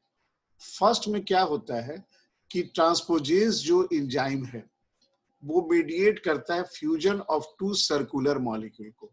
दो गोल गोल 8 की तरह की चीजें आपस में जुड़ जाती हैं, जिसमें एक में TN3 होता है और दूसरे में TN3 नहीं होता है। और इस प्रकार जब ये 8 बनता है तो इसको हम लोग को इंटीग्रेट जैसे शब्दों से बुलाते हैं। को माने साथ साथ, इंटीग्रेट हो जाना यानी जुड़ गए। और इस प्रोसेस में जो ट्रांसपोजोन्स जो है वो रेप्लिकेट करते हैं और एक कॉपी इंसर्ट हो जाती है हल्के जंक्शन में, और को इंटीग्रेट जो है वो सेम डायरेक्शन में मूव कर जाते हैं। लेकिन दूसरा जो केस है उसमें TNPR है ना, TN3 था, ये TNPR जो इनकोड करता है रिजोल्वेज। और रिजोल्वेज के बारे में भी हम लोग जस्ट पीछे पढ़े थे। क्या पढ़े थे कि ये रिजोल्वेज आपके रिजोल्वेज जो था वो एक किसके, एम्पिसिलिन के प्रति क्या देता था, रेसिस्टेंस देता था। तो ये रिजोल्वेज को भी बनाया करते हैं, और each with A copy of transposons भी रखते हैं। तो पहले में रिजोल्वेज नहीं आएगा, बाद में आएगा। आइए हम लोग इस चित्र से समझने की कोशिश करते हैं। जैसे देखिए इस चित्र में TN3 है और ये प्लाज्मिड विथ TN3 है, और ये टारगेट है। यहाँ पे आपको हल्का सा हरा कलर यहाँ इस जगह पे दिख रहा होगा, इस जगह पे नीले के साथ ये थोड़ा सा जो भी पैच है, और इसमें ये चीजें हैं नहीं। तो को इंटीग्रेट की जो बात हम कर रहे थे, ये को इंटीग्रेट में जब आके जुड़ गया तो मान के चलिए कि यहाँ से कट हो गया और इस तरह से जुड़ा कि ये दोनों साइड आ गए, है ना, एक हाफ इसके साथ एक हाफ इसके साथ, इस तरह से जुड़ा तो ये पैच हमारा तैयार हो गया जिसमें TN3 और TN3 दोनों है। यहाँ तक तो कोई दिक्कत नहीं है। तो अब ये अगर ये 8 की तरह की संरचना को बना रहा है, मतलब इसमें ऐठन आ रही है, जो रिंग था उसको हम घुमा देंगे तो ऐठन आ जाएगी, और ये ऐठन अगर सही ढंग से कटे तो ये दो TN3 वाले ओरिजिनल और न्यू दोनों बन सकते हैं। तो एक पॉसिबिलिटी है कि ऐसा बनेगा कि नहीं, अगर मान लीजिए कोई ट्रांसपोजोन्स में डिलीशन हो जाए, है ना, जैसे मान लीजिए ये जो आपका TN3 था ये डिलीट कर गया, ये आपका यहाँ से हट गया, तो हट जाएगा तो क्या दोनों में ये चीजें प्राप्त होंगी? बिल्कुल नहीं होंगी। दूसरा है कि सर्टेन ट्रांसपोजोन्स जो है वो म्यूटेट कर जाएं, तो भी हो सकता है कि ये नॉर्मल था म्यूटेट हो जाए तो दोनों नॉर्मल बन जाएंगे। और सामान्य जो प्रक्रिया चल रही थी तो आप समझ ही रहे थे कि ओरिजिनली ये और ये न्यू बन रहे हैं, तो ये ट्रांसपोजिशन की प्रोडक्ट होती है। तो प्रकृति में म्यूटेशन, परिवर्तन ये चलता रहता है, तो इसलिए यहाँ पे हम इस तरह की बात को भी कर रहे थे। तो ये बताइए ट्रांसपोजिशन की कुल मैकेनिज्म या क्या होगी? तो आपने बिल्कुल समझा कि जो ट्रांसपोजोन्स होते हैं वे तभी आएंगे जब हमारे पास कौन सी एंजाइम हो, ट्रांसपोजेज, और ये क्लीव करने का काम भी करेगा, उसको पहचानेगा, क्लीव करेगा। किस दिशा में? 5 से 3 की दिशा में, दोनों एंड जो ट्रांसपोजोन्स के हैं। और इसके बाद कैटालाइसिस करेगा 5 से 3 की दिशा में दोनों एंड के ट्रांसपोजोन्स को, और कट करेगा कहाँ पे, टारगेट साइट पे, मतलब जहां से लाना है वहां कट करके जहां जोड़ना है वहां भी ये कट करेंगे। और depending on the transposons A duplication of 3 to 12 bases of target DNA occurs at that site. अब वो ट्रांसपोजोन्स के आने के लिए यहाँ डुप्लीकेशन की क्रियाएं होंगी जहां इनको इंसर्ट करना है। तो एक कॉपी जो रहता है ट्रांसपोजोन्स का, वो तो one copy remain at end of the transposons, दोनों तरफ आ जाएंगे। और जब से ही वो अटैच होंगे दोनों एंड पे आपका टारगेट पर पहुंच के, तो दो रेप्लिकेशन फॉर्म इमीडिएटली बनते हैं। और इसके बाद ये जो स्टेज जो है दो रास्ते पर आगे बढ़ जाती है। कहने का मतलब कि एक तो होगी कि मूवमेंट होगी टीई ट्रांसपोजेबल एलिमेंट का एक लोकेशन से दूसरे लोकेशन पर, और इन दिस प्रोसेस स्टैगर्ड जो कट हैं वो टारगेटेड डीएनए में बनाए जाते हैं, और टी जो है वो ज्वाइन कर जाता है सिंगल स्ट्रैंड से। और फाइनली ये डीएनए एक दो स्टेप के बाद रेप्लिकेट होकर उस स्थान को भर लेते हैं। तो हम लोगों ने देखा कि ट्रांसपोजेबल एलिमेंट तो सब जगह थे ही। अब आइए हम बात करते हैं ट्रांसपोजेबल एलिमेंट किसमें, यूकैरियोट्स में। तो यूकैरियोट में ट्रांसपोजेबल एलिमेंट को हम दो भागों में बांट रहे हैं। एक ग्रुप जो है वो स्ट्रक्चरली सिमिलर होता है टीई से, जैसा कि बैक्टीरिया में पाया जाता है, और दूसरा जिसको हम रेट्रो ट्रांसपोजोन्स बोल रहे थे, जिसमें आरएनए इंटरमीडिएट की बात हो रही थी। हमने आपको बहुत पहले बताया था कि डीएनए इंटरमीडिएट होने से एक कॉपी पेस्ट होगी और एक कट पेस्ट होगी, और ये रेट्रो ट्रांसपोजोन्स की बात आ रही है। तो ये जो यूकैरियोट में ये तीन तरह से हम इनको पढ़ेंगे। एक टीवाई पढ़ेंगे जो ईस्ट में, इसके बाद ड्रोसोफिला का उदाहरण पढ़ेंगे और मनुष्यों का उदाहरण पढ़ेंगे। क्योंकि इसके पहले हमने जो पढ़ा था वो बैक्टीरिया का था, वो प्रोकैरियोट का था, और यूकैरियोट में हम तीन कंडीशंस को पढ़ने जा रहे हैं। तो आइए सबसे पहले, जो आगे हम लोग लिखे नहीं थे लेकिन फंजाई में हम थोड़ा सा चर्चा कर ले, ट्रांसपोजेबल एलिमेंट इन फंजाई। तो ट्रांसपोजेबल एलिमेंट जो है फंजाई में वो तीन ऑर्डर या तीन क्लास एस्कोमाइकोटीना, बेसिडियोमाइकोटीना, जाइगोमाइकोटीना में पाए जा रहे हैं। ये आप ड्यूटेरोमाइकोटीना में नहीं पा रहे हैं, है ना। लेकिन मोस्ट जो है वो एस्कोमाइकोटीना के आइडेंटिफाइड है, क्योंकि जहां स्पोर्स बनते हैं एस्कस का निर्माण होता है। तो इस तरह से हम इनके आधार पर फंगस को दो मेन क्लास में बांट लेते हैं, उनके ट्रांसपोजिशन के स्ट्रक्चरल ऑर्गेनाइजेशन पर। नंबर एक क्लास है जो रेट्रो एलिमेंट्स के बने होते हैं, जिसको हम लोग क्लास 1 एलिमेंट भी कहा करते हैं। और दूसरा जो है वो क्लास 2 है, जो ट्रांसपोजेबल एलिमेंट्स का है, और इसको रेट्रो न कह के हम डीएनए ट्रांसपोजोन्स भी बोलते हैं।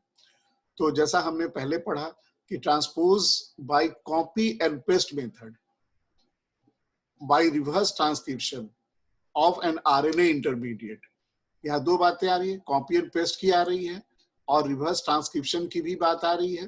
रिवर्स ट्रांसक्रिप्शन मतलब आरएनए से डीएनए का बनना, इसलिए यहाँ पे आरएनए की एक इंटरमीडिएट भूमिका होगी, क्योंकि डीएनए से आरएनए बनेगा और आरएनए से फिर प्रोटीन और चीजें बनेंगी। इसको फिर हम दो इस तरह से बांटते हैं, एक एलटीआर रेट्रो ट्रांसपोजोन्स हैं। एलटीआर का क्या मतलब है, दूसरा है नॉन एलटीआर रेट्रो ट्रांसपोजोन्स। तो एलटीआर का मतलब होता है, यहाँ टर्मिनल रिपीट्स तो आप पढ़े हुए हैं, और एल का मतलब होता है लॉन्ग, मतलब जो हमारे ट्रांसपोजोन्स थे उनके दोनों साइड में आईआर लगते थे। अगर वो एलटीआर है तो लॉन्ग टर्मिनल रिपीट्स वहां पे लगे रहेगा, और जो ओवरऑल ऑर्गेनाइजेशन रेट्रोवायरसेस की तरह होते हैं, रेट्रोवायरसेस की तरह होते हैं। और नॉन टीआर एलटीआर जो रेट्रो एलिमेंट हैं वो इस, यहाँ एक छोटा सा एरर हो गया है, इसको सुधार लिया जाए। ये एम नहीं आर है, आर यू है, रेट्रो वायरसेस है ये। और हम लोग जो दूसरा चर्चा कर रहे थे कि नॉन एलटीआर यानी इसकी स्ट्रक्चरल फीचर जो होगी लॉन्ग तो होंगी, लेकिन उनमें short inter spread nuclear element भी पाए जाते हैं, जिन्हें हम लाइन या साइन के नाम से याद करेंगे। लाइन का मतलब लॉन्ग और एस का मतलब शॉर्ट और INE का मतलब आई का मतलब इंटर स्प्रेस्ड मतलब अंतर में, है ना, और न्यूक्लियर एलिमेंट, और साइन का मतलब शॉर्ट होगा, है ना, शॉर्ट होगा, और इंटर स्प्रेस्ड न्यूक्लियर एलिमेंट के नाम से हम इसको याद करते हैं। और जैसा आपने सेकंड जो पढ़ा क्लास कि DNA ट्रांसपोजोन्स है, तो इसमें इन्वर्टेड आपके टर्मिनल इन्वर्टेड रिपीट्स, जिसको IR कह रहे थे उसको टर्मिनल TIR भी आप कह सकते हैं, और ये transpose directly through a DNA आते हैं, और इनमें कट पेस्ट मेथड, मतलब एक DNA को काटो और दूसरे जगह ले जाके उसको साटो, है ना, तो इसलिए इसको हम कट पेस्ट मेथड भी कह दिया करते हैं। ओके, अब आइए हम नेक्स्ट स्लाइड पे आते हैं। तो हमारा ईस्ट में सबसे पहला हम एग्जांपल ले रहे हैं TY एलिमेंट इन ईस्ट। तो TY एलिमेंट जो ईस्ट में या सैक्रोमाइसिस सेरेविसी, सैक्रोमाइसिस की स्पीसीज हम कहते हैं, वो रेट्रो ट्रांसपोजोन्स हैं जो ईस्ट में पाए जा रहे हैं। इनमें 30 कॉपीज TY एलिमेंट की पाई जाती है, और इनके एंड में रिपीट्स जो हैं उसको हम डेल्टा सीक्वेंस भी कहते हैं, उसको हम डेल्टा सीक्वेंस भी कहते हैं, और वो लगभग 331 बेस पेयर लॉन्ग हुआ करता है।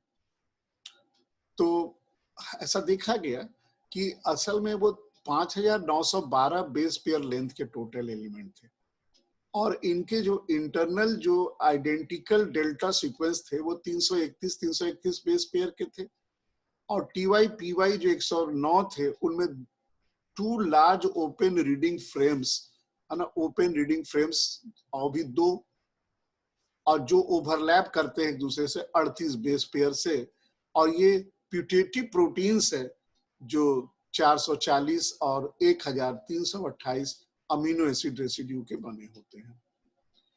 इसका मतलब ये हुआ कि हमारे पास यहाँ ORF भी एक नया वर्ड आ रहा है, इसको हम लोग आगे चर्चा करेंगे, और ये एनालॉग होते हैं लॉन्ग टर्मिनल रिपीट्स के, जो कि रेट्रोवायरस में पाए जाते हैं। ये हम प्लाज्मिड के बारे में बात कर रहे थे, सॉरी प्लाज्मिड मैं कह रहा हूँ, ईस्ट के बारे में, TY एलिमेंट्स के बारे में। अब आइए हम आपसे चर्चा करें मेज में, जो बड़ा पॉपुलर हुआ था, एक लेडी जापान की बारबरा मैक्लिंटॉक, जिन्होंने मक्के पे काम किया था। उन्होंने पाया था एक जीन म्यूटेशन के कारण मक्के के दाने में, है ना, एक जगह से दूसरे जगह, माने क्लोरोप्लास्ट का जो दाना था वो उनके बीज में चला गया, जिसके कारण रंग बिरंगे चीजें डेवलप हुई क्रोमोप्लास्ट के कारण। तो ये इंसर्शन, डिलीशन, ट्रांसलोकेशन जैसी घटनाएं होते रहती हैं। मेज में 2 प्रकार के जीन पाए जाते हैं। एक जीन है जिसको हम AC बोलते हैं, AC का मतलब एक्टिवेटर है, और यहाँ हम DC बोलेंगे जिसका मतलब है डिसोसिएशन। तो एक्टिवेटर ऑटोनोमस कंट्रोलिंग एलिमेंट होते हैं। इसका मतलब ये जो DC होंगे वो तो नॉन कंट्रोल ऑटोनोमस होंगे। अब आएगा कि ऑटोनोमस मतलब स्वायत्तता प्राप्त। इनको स्वायत्तता है कि ये जब मर्जी ट्रांसपोजेज का निर्माण कर लेंगे, और ट्रांसपोजोन्स का होने के लिए आपको एंडोन्यूक्लियस और लाइगेज तो चाहिए नहीं था, आपको ट्रांसपोजेज एंजाइम ही चाहिए था, और ये ट्रांसपोजिशन की क्रिया कर लेते हैं, इसीलिए इनको हम सेल्फ सफिशिएंट बोलते हैं। परंतु यहाँ पे जो AC है, AC का मतलब एक्टिवेटर है, वो किसी कारण से अगर हट जाए, है ना, तो इसके पास एक स्पेशल रिकॉम्बिनेशन की सीक्वेंस आ गई जो कि किसी एंड पर होंगी, और वहां पे AC आके कभी भी जुड़ सकता है। तो जब वो जुड़ेगा तब ना उसको एक्टिवेटर का कार्य कराएगा, जब तक नहीं है इनको तो दूसरे के भरोसे रहना है, इसीलिए इनको हम लोग नॉन ऑटोनोमस मानते हैं। इसके अलावा हम ड्रोसोफिला में आए, तो ड्रोसोफिला में 3 इंपॉर्टेंट ट्रांसपोजेबल एलिमेंट हैं। एक को हम कहते हैं कोपिया लाइक एलिमेंट, और दूसरे को हम लोग कहते हैं ये कोपिया लाइक एलिमेंट, दूसरे को हम लोग कहते हैं फोल्ड ब्लैक या FB एलिमेंट, और तीसरे को हम लोग कहते हैं P एलिमेंट। चूंकि बहुत लंबा टॉपिक हो रहा है, इसीलिए हम सिर्फ पी एलिमेंट के बारे में ही चर्चा कर रहे हैं, फिर कभी कोपिया और फोल्ड बैक के बारे में चर्चा करेंगे। तो ये सेकेंड क्लास का ट्रांसपोजोन्स है जो कि ड्रोसोफिला में पाया जाता है और ये लिटिल हार्म करता है अपने एक्सप्रेशन के कारण। इसीलिए जब कभी भी ट्रांसपोजेज जीन अपने को एक्सप्रेस्ड या रिप्रेस्ड करते हैं तो ऐसा देखा गया है कि जो मेल फ्लाई होते हैं उनमें पी एलिमेंट अगर है, क्योंकि देखिए मेल फ्लाई दो तरह के होंगे, या तो पी एलिमेंट होगा या फिर नहीं होगा। उसी तरह से फीमेल फ्लाई भी तीन तरह के होंगे, एक होंगी जिनमें वो मिलेगा और एक कौन मिलेगा, पी एलिमेंट, और एक ऐसा भी स्ट्रेन होगा जिसमें कि पी एलिमेंट नहीं मिलेगा। तो जो पी एलिमेंट नहीं मिल रहा उसको हम लोग एम स्ट्रेन कह रहे हैं, जिसमें मिल रहा है उसको पी स्ट्रेन कह रहे हैं। तो पी क्यों कह रहे हैं? इसलिए हम इसको पी कह रहे हैं कि ट्रांसपोजोन्स या ट्रांसपोजेज जो है वो तभी एक्टिव होगा जब लाइन में, जब इसमें म्यूटेशन होता है। तो मेल अगर है, अब तीन कंडीशन होगी। अगर दोनों नॉर्मल है, दोनों नॉर्मल कहने का मतलब अगर मेल भी नॉर्मल है और फीमेल भी नॉर्मल है तो कंडीशन क्या आएगी? अगर दोनों के दोनों नॉर्मल हैं, मेल भी नॉर्मल है और फीमेल भी नॉर्मल है, तो बच्चे क्या होंगे? अगर हम नॉर्मल लेते हैं तो एम एम लिखते हैं, मेल भी एम है फीमेल भी एम है तो ऑफस्प्रिंग भी एम होगा, है ना, सब नॉर्मल है। अगर मेल के पास पी एलिमेंट है, फीमेल के पास भी पी एलिमेंट है तो ऑफस्प्रिंग भी पी होगा। ये दोनों पे तो चर्चा ही नहीं करना है। अब हम यहाँ चर्चा कर रहे हैं कि मेल जो है उनके पास पी है, अब फीमेल के पास पी नहीं है, उसके पास एम है। जो फीमेल है उनके पास एम है। तो ये जो हाइब्रिड होंगे, इनके हाइब्रिड, एक कंडीशन है। और दूसरा कंडीशन आप ये ले सकते हैं कि मेल जो है वो पी है। अभी हमने मेल को यहाँ पी लिया था, तो सेकंड कंडीशन में हम फीमेल को पी लेंगे। जो फीमेल है वो पी है, ये फीमेल का चिन्ह, और ये पी है और ये एम है। तो बताऊं आपको, अगर ये कंडीशन है तो सभी के सभी नॉर्मल प्रोड्यूस होंगे।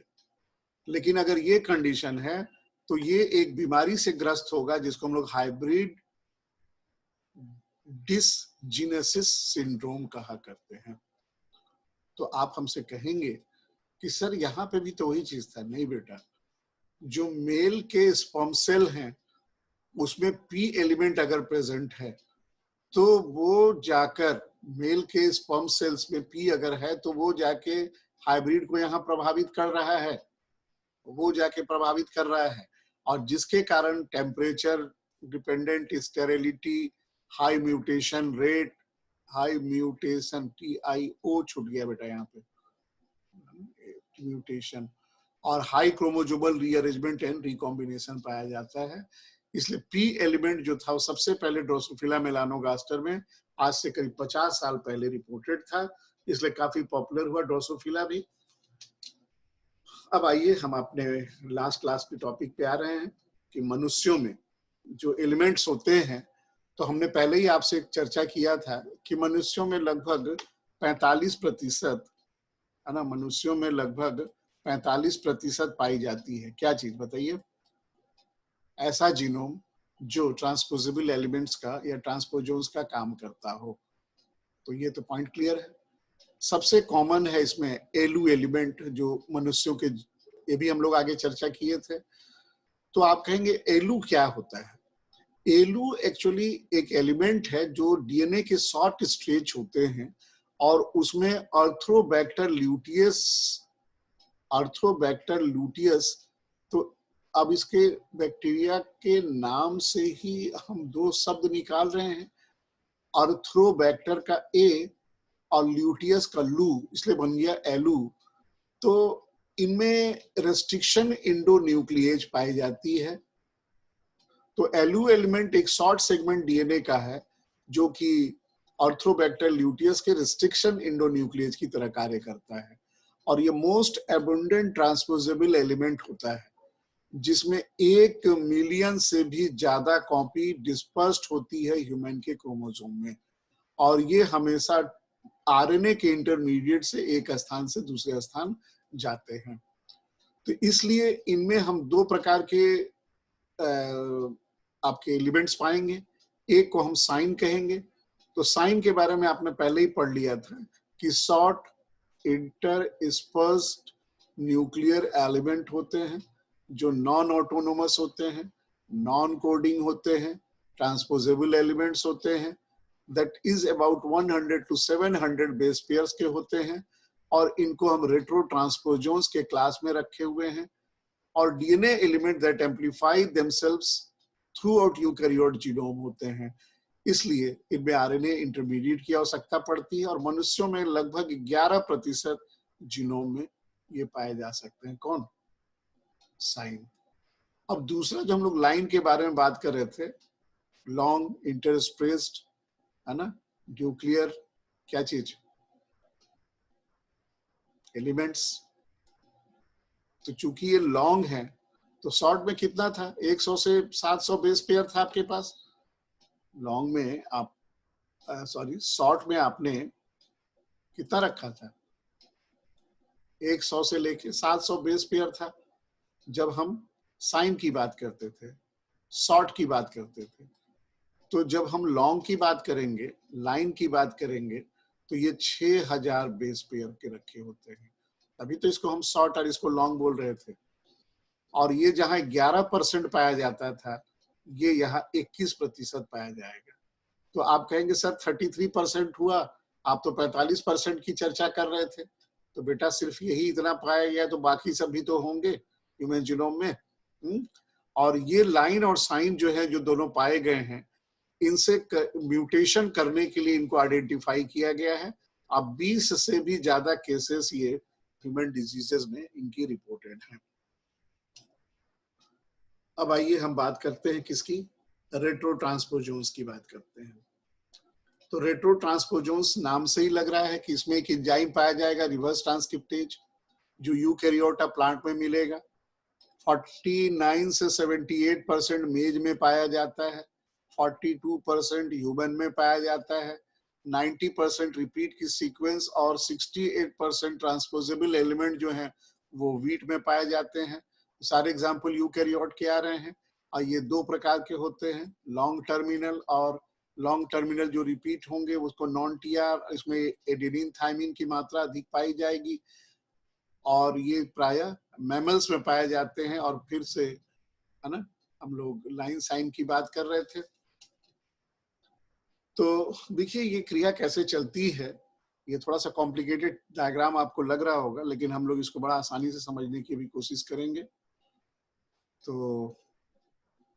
सबसे पहले आप कहीं भी ले लीजिए, कहाँ से शुरू किया जाए, कहीं से भी शुरू कीजिए, आप लास्ट वही पहुंचेंगे।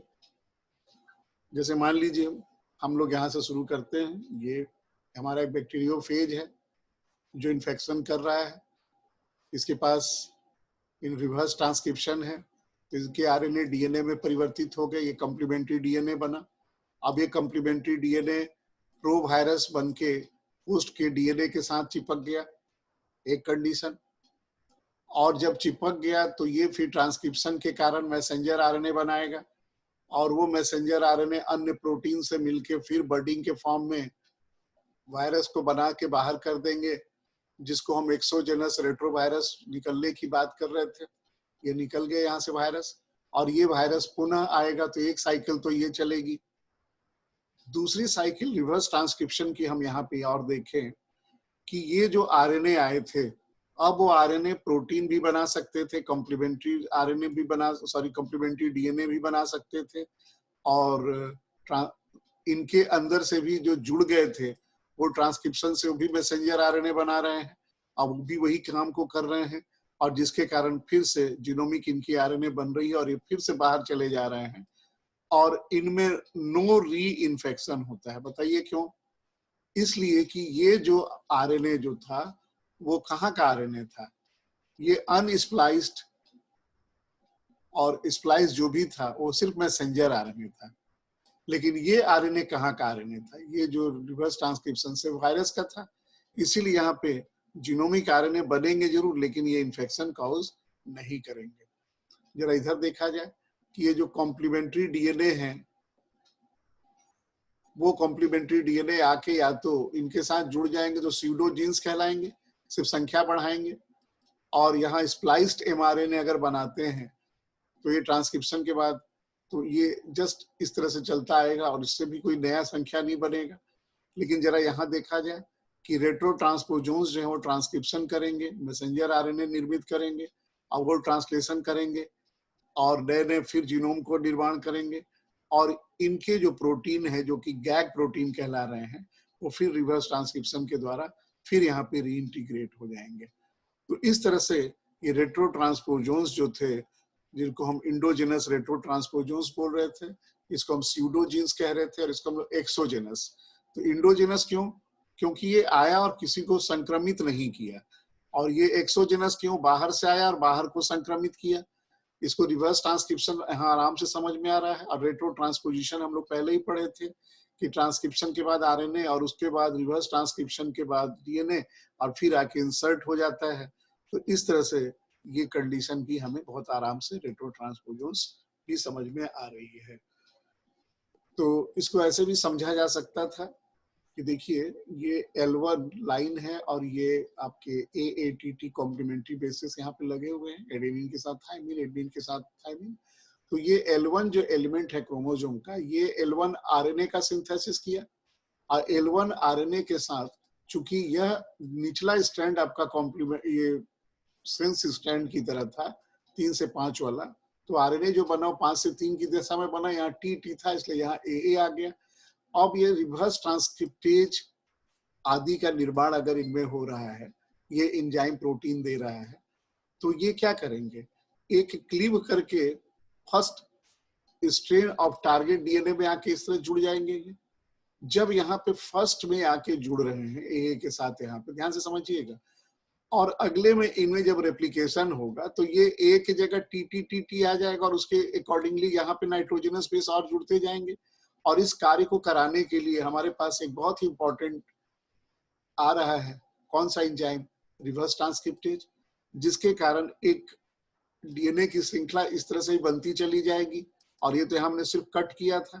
अब जब एक सीक्वेंस में जब ये बन जाएंगे तो फिर इनके रेप्लिकेशन से इनके कॉम्प्लीमेंट्री ये जो बना हुआ था वो आके यहाँ इंसर्ट हो जाएगा।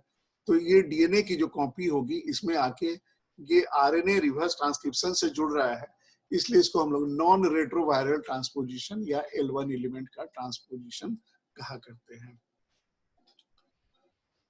फिर से एक बार हम लाइन और साइन में थोड़ी सी अंतर को देख लें कि जो लाइन है उनको लॉन्ग इंटर स्पर्स्ड न्यूक्लियर एलिमेंट, और इसे हम शॉर्ट इंटर स्पर्स्ड है ना न्यूक्लियर एलिमेंट हम कह रहे हैं।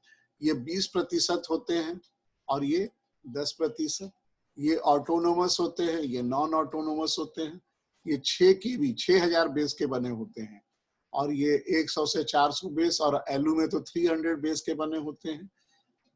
लॉन्ग वाले की सबसे इंपॉर्टेंट बात है कि ये 6 क्रोमोजोम, मतलब मनुष्यों में नर में जैसे हम लोग बात करें XY क्रोमोजोम और फीमेल में XX क्रोमोजोम, जो सेक्स क्रोमोजोम कहलाती है, जिसको हम लोग हेट्रोजोम्स भी बोलते हैं, है ना, एलोजोम्स भी बोलते हैं, उनमें पाए जाएंगे। और इसमें ऐसी कोई पता ठिकाना इनका नहीं है, ये कहीं भी बिखरे पाए जा सकते हैं, स्कैटर्ड होते हैं। इसमें लगभग 5 लाख कापियां इनकी पाई जाती है और यहाँ उसकी कोई निश्चित राशि नहीं निर्धारित है। तो एलू कहाँ मिलेगा? ह्यूमन में, और रेस्ट्रिक्शन एंजाइम का निर्माण करता है और इनमें ओपन रीडिंग फ्रेम होता है, ORF। ये ORF हम लोग आगे भी पढ़े थे, मैंने कहा था ये 2 प्रकार के होंगे। तो ORF1 जो है, जिसको हम लोग ओपन रीडिंग फ्रेम शॉर्टकट में बोल रहे थे, ये 1 नंबर, और ओपन रीडिंग फ्रेम 2 नंबर।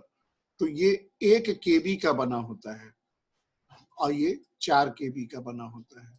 और ये डीएनए बाइंडिंग प्रोटीन्स का निर्माण करते हैं, जबकि इनका बाई फंक्शनल होता है, मतलब प्रोटीन के रिवर्स ट्रांसक्रिप्शन को भी और इंडोन्यूक्लियस एक्टिविटी दोनों को ये कंट्रोल करते हैं। जबकि साइंस जो है वो B1 एलिमेंट के बने होते हैं, जो चूहे में पाया गया है। एक तो आपने एलू पढ़ा, एक B1 पढ़ा। ये नाम 7SL5C आरएनए से नॉन कोडिंग आरएनए इनमें इन्वॉल्व होते हैं, जो खास करके पॉलीपेप्टाइड की मूवमेंट कराते हैं ऑर्गेनेली में। इसके लिए इनकी बहुत इंपॉर्टेंट भूमिका मानी जाती है। अब ट्रांसपोजोन्स हमने देखा कि बैक्टीरिया में भी, फंगस में भी, ईस्ट भी इसके एक उदाहरण में था, है ना। फंगस ही तो है वो, स्कोमाइसिटिस का मेंबर है, इसलिए इसको माइकोटीना में आपने इसको ज्यादा पढ़ा। ड्रोसोफिला में भी आपने देखा कि एक म्यूटेशन करा के हाइब्रिड डिजीज वगैरह को भी कॉज कर रहा था, है ना।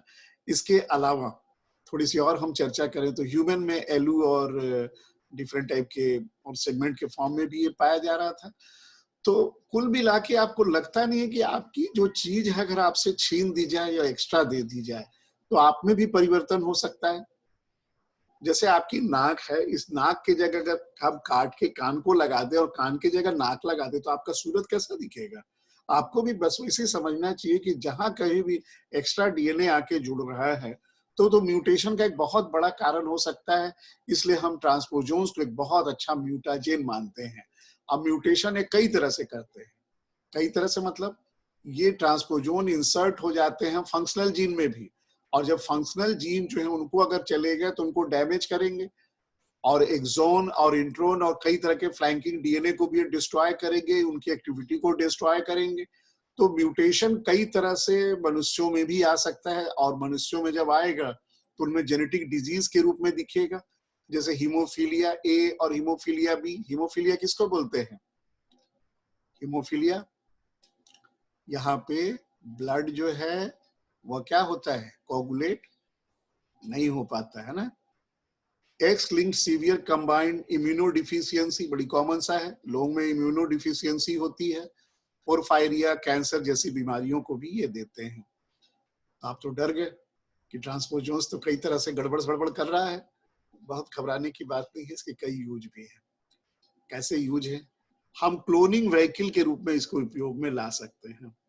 क्लोनिंग व्हीकल, जब हम क्लोन्स बनाते हैं एक एक तरह की कई कॉपी डीएनए की, तो उसमें व्हीकल के रूप में, गाड़ी के रूप में इधर से उधर, क्योंकि देखिए ये तो डीएनए है, एक्स्ट्रा कोई ऐसा प्रोटीन बनाता नहीं है। गाय क्यों पालते हैं हम लोग, शेर क्यों नहीं पालते हैं? अब शेर क्यों नहीं पालते हैं? इसलिए नहीं पालते हैं कि गाय जो है वो दूध देती है ना। तो ये हमारे डीएनए में है और हमारे क्रोमोसोम में, और हमको हार्म नहीं कर रहा है, तो उसको हम व्हीकल के रूप में यूज करेंगे। और ट्रांसफॉर्मेशन वेक्टर जो है वो ट्रांसफरिंग जीन बिटवीन ऑर्गेनिज्म भी कर रहा है। कई प्रकार के ड्रग की रेसिस्टेंट जीन्स आदि का रोल ये प्ले किया करता है प्लाज्मिड में, क्लोनिंग व्हीकल के फॉर्म में ट्रांसपोजोन म्यूटाजेनेसिस करता है। इसलिए हम इनके उपयोग से कलर्ड ग्रेप्स, कॉर्न और कई तरह के रंग बिरंगे फलों को भी हम प्राप्त कर सकते हैं।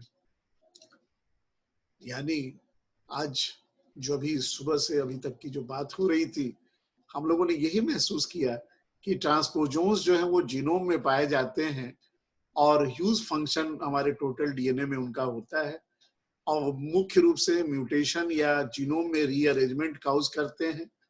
और म्यूटेशन और जीनोम के रीअरेंजमेंट के कारण इनकी एबिलिटी ट्रांसपोजेबल एलिमेंट की होती है इंसर्ट करने की, जिसके कारण वो डिलीशन और इन्वर्सन जैसी घटनाओं को करके मैक्रोमोलिकुलर रीअरेंजमेंट ला सकते हैं।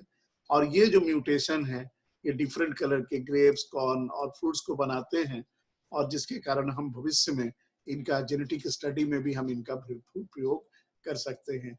ये रंग बिरंगे तस्वीर को देखिए आप, ये अंगूर तो आपने शुरू में भी देखा था, ये वाटरमेलन है जो कट करने के बाद कई तरह के रंगों को दे रहा है, ऊपर से भी कई प्रकार, आजकल मार्केट में सब दिखने लगे हैं। और ये देखिए एप्पल्स और वगैरह के भी आप कट, सिट्रस फ्रूट की भी, टोमेटो की, ब्रिंजल की, और ये मक्के की दाने को तो आपने पहले ही देखा था। तो कुछ हो या ना हो, हमारी रंग बिरंगी दुनिया जरूर हो जाएगी, और कैंसर होगी तो मरेंगे, जो और कई तरह के और डिजीज होने की भी चांसेस है। तो कुल मिला के एक बहुत बेहतरीन सी टॉपिक थी, और ये टॉपिक आपने ध्यान से सुना, आपने आनंद लिया, इसके लिए मैं आप सबों का हृदय से आभारी हूँ। फिर अगले टॉपिक के साथ आपसे पुनः मुलाकात होगी। धन्यवाद। Have a nice time.